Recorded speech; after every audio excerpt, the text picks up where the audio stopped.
Be'ezrat Hashem, in the upcoming Yamim Tovim, Shabbat, and afterwards you have 2 days of Yom Tov, people ask, Rabbi, it's such a long time of resting, and I was thinking maybe to do barbecue on Yom Tov. What do you think? Barbecue, you get one meat after 3 hours, 4 hours of work. So you wait together with the kids, and there's what to do. I want to make the barbecue on Yom Tov. Am I allowed to make barbecue on Yom Tov? Now, Rabotai, in order for you to know the answer for this, there's many details that you have to know when you make barbecue on Yom Tov. One of the details a person has to be careful, he cannot break a certain wood that you have in the street around, take it with and break it in a certain size. Sometimes a person has a certain wood that he wants to break in a certain size in order to put it inside the mangal, or in order to move the coals around. So a person has to be careful because this is considered to be as making a vessel. Making a vessel on Yom Tov, it's 100% asur. What if a person has the skewer, that the skewer is bent, and he wants to make the skewer straight? Also it's considered to be metaken keli. The person has to be careful with that. After the person finished with the barbecue, you have to be careful also not to turn off the fire, because you're not allowed to turn off on the holiday. You're only allowed to increase the fire in order to do food, but to turn off the fire, you're not allowed to. Now the person asks Rabbi, okay, on Sunday night, I'm going to make the barbecue. Then I want to make second time for different guests, barbecue, boy agbo, for this side of the family. I did it for that side of the family, I want to do it for this side of the family. Now, okay, what's the question? It says the ashes that accumulated in my mangalka, I want to take those ashes, I want to throw them out. I take this and I throw it out, take it, throw it out. Am I allowed to take on the holiday ashes that became from the coal, became ashes? Am I allowed to take it and move it? Says the halacha, ashes considered to be efer. It's considered to be muktzeh. Muktzeh on Yom Tov is stricter than the laws of Shabbat. So therefore, a person will not be allowed to clean the ashes like this, to put it somewhere in the garbage, because it's considered to be moving muktzeh. But he says, so what should I do? If I'll put coals on top of the ashes, I didn't know this rule. I don't know the barbecue. Said that whenever you're going to wave with a fan, it's going to bring the ashes into the meat. It's going to ruin the taste of the meat. Rabbi, I want to enjoy the meat. What should I do? So I found out a way for him that a person will be allowed to flip the mangal with all the ashes that are there in one shot. He says, what's the reason you're allowed to flip? He says, whenever a person has a plate, right? He has a plate. In the plate, he has something that is muktzeh. When I carry something through the plate, I don't carry the muktzeh itself. I pick up the plate. And inside the plate, I have the ashes. Inside the plate, I have the muktzeh. Is it considered to be carrying directly? Or is it considered to be carrying metaltel min hatzad? It's considered to be from the side. What's the halacha? So it's a Mishnah in Masechet Betzah and also in Masechet Shabbat. We have that a person is allowed mena'er et hatavla. He is allowed to shake the tray that he has muktzeh on it. And the Rishonim say, what's the reason he's allowed to shake it? It says because it's considered to be moving indirectly, not considered to be directly moving. Now the halacha says a person is allowed to move something indirectly if he's doing it for sake of permitted reason, for davar hamutar. Over here, what's the reason he wants to flip the mangal in order for all the ashes to spill? Because he wants to make a second portion of the meat. Why is he eating meat on the holiday? Because he wants to enjoy the holiday. So enjoying the holiday, it's a mitzvah, it's a permitted thing. Yeah, of course, mitzvah, v'samachta, v'chagecha, you're supposed to enjoy the holiday. So since it's done for a sake of permitted reason, halacha allows a person to flip the mangal, and all the ashes are going to go like this out of the mangal, you put the new coals and make a second portion. You kind of throw it out. Yeah, you're throwing out, but not by picking up the ashes. Yeah. By the mangal. It's like the plate that has the muktzeh in there. It's supposed to be tiltul min hatzad. It's supposed to be like moving something from the side of it. Moving something from the side of it for sake of davar hamutar. He's doing it for sake of the holiday, to enjoy the second portion of the meat. The halacha will permit that. But Rabotai, I'm telling you, there's so many details about how to make the barbecue in a kosher way. I would not recommend you to do the barbecue on Yom Tov. But if you really want to do the barbecue on Yom Tov, you're allowed to. You just have to learn the details, the halachot of them, in order to be aware without doing any mistake.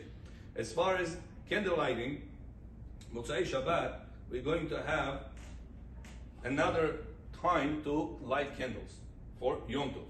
We have candles tomorrow night for Shabbat. That's Friday night. Friday afternoon for honor of Shabbat. Then Shabbat will finish. You have right now to light another 2 candles for the holiday, for the purpose of the holiday. Then after the first holiday will finish, the second holiday will start. You have to light second time the holiday candles for the second holiday. So you're going to have 3 sets of candles to light. Some people don't have so many candle holders. What they do? So what usually people do? They clean out the old wick, empty out, put new wick, put new oil. It's Yom Tov. You're allowed on Yom Tov to light fire. It's called alo ba'alo, from fire to fire. What's the problem? Problem is, Rabotai, not the lighting. Lighting is allowed. Problem is to carry that wick. You're not going to have purpose for it anymore. This wick that was used, it's already not usable for you anymore. You cannot light it. It's already the top part burned, and the bottom part nobody uses. As soon as the top parts burns, everybody take it out. Every Friday, what do you do after Shabbat finishes? You take it right out. You don't flip it. You don't reuse it. So since it's not reusable in people's eyes, it's considered to be 100% muktzeh. So that's why halakha says, how should I clean it out? Says halakha the same way. You have to take a fork or take something sharp, and this way you're going to pick up the wick, take that ftil out through the fork, through the knife. This way your hands didn't touch it. It's considered to be indirectly carrying metaltel for sake of a permitted reason. What's a permitted reason? He wants to carry those wicks, the used one, out. Why is he doing it for? Because he wants to refill the new candles for the new coming for the holiday. So since he's doing it for a permitted reason, tiltul minatzad, for sake of davar mutar, allowed. So therefore, make sure when you move out those wicks, you don't move it directly with your hands. You move it with a fork, with a knife, something like that. This way, it's not touching your hands. It's considered to be indirectly moving. Indirectly moving for sake of the holiday to light the candles. Halakha is permitting. Don't forget, Abotai, also it's going to be 3 days, and the weather is very sweaty. Person is, it's very humid outside. So a person sweats right now. He says, Rabbi, what should I do? I want to shower. Halakha says that a person is allowed to shower in Yom Tov in a private house, even if it is hot water, but the hot water has to be done in a permitted reason, a permitted way to reheat it. Means, if a person has tankless system, you know what tankless system is? You open the faucet, immediately hot water comes inside. Cold water comes inside, becomes hot. The system turns on, comes out, hot water on the other side. Immediately it happens. It's called tankless or instant hot water. There's 2 names to this. So this system, it's debatable if you're allowed to use on Yom Tov. But if it's a system that you have already water in the tank, so says halakha that a person will be allowed to use this water on the Yom Tov in order to take a full body shower on the Yom Tov. So if a person is interested, is sweaty, and he wants to relieve himself from all this sweat, he's allowed to take full body shower on Yom Tov with that system that has tank. If it's tankless, not allowed to. If it's tank, with a tank, it's allowed to. Even if it's electrical, even if it's gas, even if it is solar, whatever, all of those 3 systems, Rabbi Yosef allows it because it says the way it happens, it's happening to a grama. And grama on Yom Tov, it is allowed. So therefore, during Sunday, during Monday, a person will be allowed to take a shower. But Abotai, you have to be careful not to squeeze your hair, especially if a person is coming from our culture, that he has to worry about it very much. Not to squeeze the beard, not to squeeze the women, their hair on the sohet, sechita, on Shabbat, or on Yom Tov. It's 100% asur. Another question people ask about making chorka, how do you call it in English? Grater, I think it's called, right? Grater. Your tomato, you want to go like this, or a person wants to use garlic, he wants to go the garlic like this.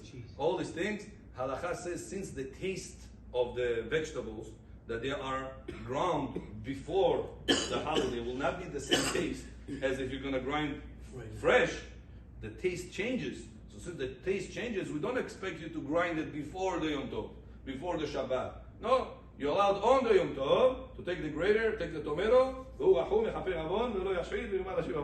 Halakha says that's 100% allowed because it's losing the taste of it. So if a person wants to put this type of vegetables for his tamats, to make a tomato sauce for the eggs, for whatever he likes, according to halakha, because it's losing the taste, halakha allows for a person to grind it on the Yom Tov. Don't forget, Rabotai, Also on Yom Tov, prepare yourself the timers, because if you're not going to prepare your timer, you're going to have problems. You'll just leave things on throughout the whole 3 days. It's also very hard. It could get very hot also. So very important that you have a timer. When you have a timer, you can adjust the timer on Yom Tov, however you like. If it's a manual timer, not digital timer. Manual timer, pins up, pins down, you're allowed to adjust on Yom Tov, because grama on Yom Tov, it's 100% allowed. So let's say I give you an example. Let's say a person has right now, he wants to refill the water. Samavar, he has samavar, the kettle, it's all finished. He wants to right now refill it. 3 days, it's not going to be enough. He wants to refill it. So now the timer is off. The samavar is empty. He wants to put water, and the samavar is going to turn on soon.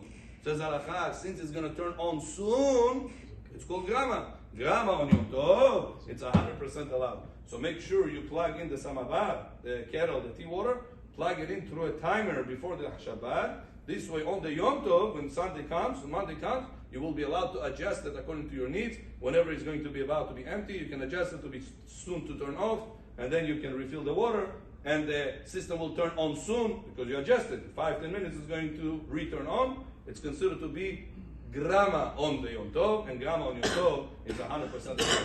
Make sure, Abotai, you prepare yourself accordingly. It's going to be 3 days, 72 hours of relief, of relax. You prepare yourself with books, prepare yourself with something to do with the kids, something to do with the family. Like this, you're going to fulfill the mitzvah. V'samachta b'chagecha, ata u'betecha.